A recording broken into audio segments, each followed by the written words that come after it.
इस टॉपिक में समय के अनुसार और हालात के अनुसार कैसे हमें बदलना है और कैसे हम अडेप्ट करके आगे बढ़ सकते हैं उस विषय पर चर्चा करेंगे। यहाँ हम बात आपके सभा में आप मीडिया ग्रोथ पैटर्न से अडेप्ट करके आप कैसे आगे बढ़ते हैं। अब इस बात को ध्यान से समझिए।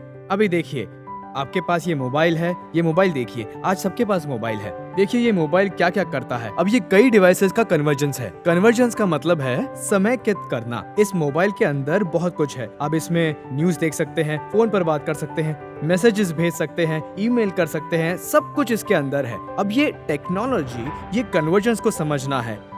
जब हम सभा में मीडिया के दौरान हमारा कंटेंट कैसा होना चाहिए ये सोचते हैं, इंस्टाग्राम हो, फेसबुक हो, यूट्यूब हो, जो भी करे उस पर ध्यान देना है। हमें कंटेंट को सब प्लेटफॉर्म्स के लिए कैसे कन्वर्जेंस करे इस पर विचार करना है। कंटेंट एक ही है पर इसको सबके लिए सूटेबल कैसे बनाए, कैसे अडेप्ट करे, इस प्रक्रिया को ही हम कन्वर्जेंस कहते हैं। आज के तारीख में दुनिया में कोई भी अखबार, फोन, रेडियो अलग से नहीं सुनता।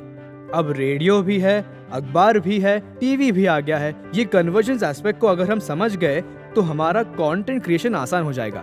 ध्यान रहे, we are in a convergence world. इस कन्वर्जेंस की दुनिया में आपका कंटेंट कैसे लोगों तक पहुंचेगा, ये पॉइंट को ध्यान में रख के अगर आप काम करोगे तो आपका कंटेंट इफेक्टिव होगा। अब मैं जो पॉइंट बोलने वाला हूँ वो बहुत जरूरी है, जो हम में से कई करते नहीं है। वो ये है, invest in the digital age. ये जरूरी है। इन्वेस्ट का मतलब ये नहीं कि आपको 10 लाख का कैमरा लेना है, ऐसा नहीं है। इन्वेस्टमेंट प्रॉपर सेटअप पर होनी चाहिए। मान लीजिए हमारी 100 लोगों की सभा है, छोटी सभा है, मिड साइज सभा है, बड़ी सभा है।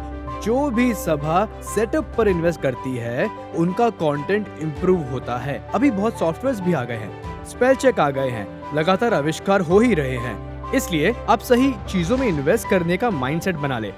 हर चर्च का एक बजट होगा, उस बजट में बिल्डिंग के लिए कुछ फंड्स अलॉटेड हैं और ऑडियो के लिए अलॉटेड किए हैं। इस तरह बजट अलॉटमेंट के वक्त आपको कंटेंट प्रोडक्शन के लिए मीडिया के हर कंटेंट को इफेक्टिव बनाने का ध्यान में रख के बजट बनाएं।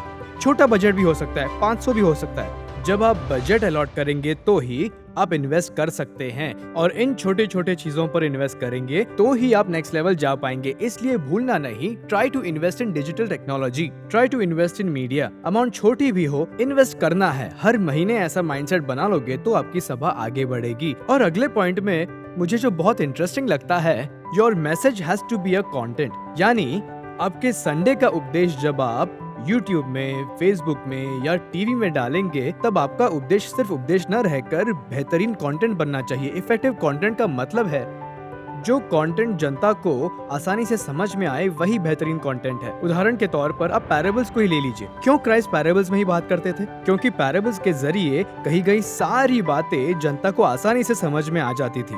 उसी पैराबल्स कॉन्सेप्ट में आपका कंटेंट भी होना चाहिए, और ये आपके संडे के सभा के लिए भी मदद करने की बहुत ज्यादा क्षमता रखता है। और आप जब सोशल मीडिया या पब्लिक मीडिया पर आने से पहले आपका कंटेंट कैसे होना चाहिए आपको सोचना होगा। ध्यान में रखें, आपको कंटेंट क्रिएटर बनना होगा।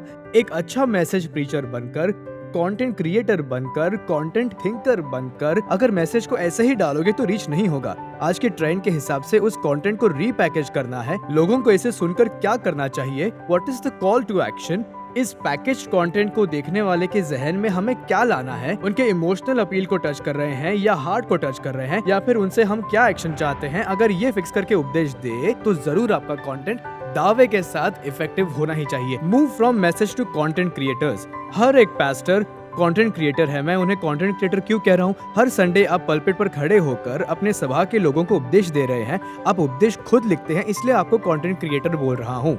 तो समझिए, अभी से आप सिर्फ उपदेश की तैयारी ना करें, मीडिया वर्ल्ड के हिसाब से भी प्रिपेयर करना है। अगर आप मैसेज कॉन्सेप्ट से बाहर आकर मीडिया कॉन्सेप्ट में आ गए तो एक कंटेंट क्रिएटर हैं आप। मीडिया की दुनिया के लिए मैं एक बेहतरीन कंटेंट शेयर कर रहा हूँ, एक मैसेज को पैकेजिंग करके दे रहा हूँ। ये ठान लिया तो आपका कंटेंट इफेक्टिवली रीच करेगा। इसे हमेशा ध्यान में रखिए। आज अडेप्टेशन के टॉपिक में हमने 3 चीजों पर बात की है। नंबर 1, कन्वर्जेंस पर बात की। कन्वर्जेंस का उदाहरण कई अलग काम एक मोबाइल में कर सकते हैं, इसे आपको ध्यान में रखना है। इसी तरह आपका कंटेंट भी हो, एक ही कंटेंट अलग अलग प्लेटफॉर्म्स के लिए हो, इसीलिए कन्वर्जेंस जरूरी है। दूसरा, invest in the digital age. मेरा मतलब इन्वेस्टमेंट करना बहुत जरूरी होता है। छोटी छोटी इन्वेस्टमेंट्स, लोगों में इन्वेस्ट करना, कोई छोटे सॉफ्टवेयर का इन्वेस्टमेंट हो, ऐसा भी हो सकता है। एक मेंबर को किसी कॉन्फ्रेंस में भेजो, ट्रेनिंग के लिए भेजो, वो भी एक इन्वेस्टमेंट है। तीसरी बात है, आपको मैसेज कॉन्सेप्ट से निकलकर कंटेंट प्रोड्यूसर बनना है, कंटेंट क्रिएटर बनना है। ये कंटेंट जो है, आपका मैसेज बहुत आसानी से जनता को समझना चाहिए, बस यही उपदेश है। आपका अडेप्टेशन इस करंट सीजन के हिसाब से होना चाहिए, इसलिए ये जरूरी पॉइंट है। अपने टीम के साथ ये डिस्कस कीजिए और हमें फॉलो करते रहिए।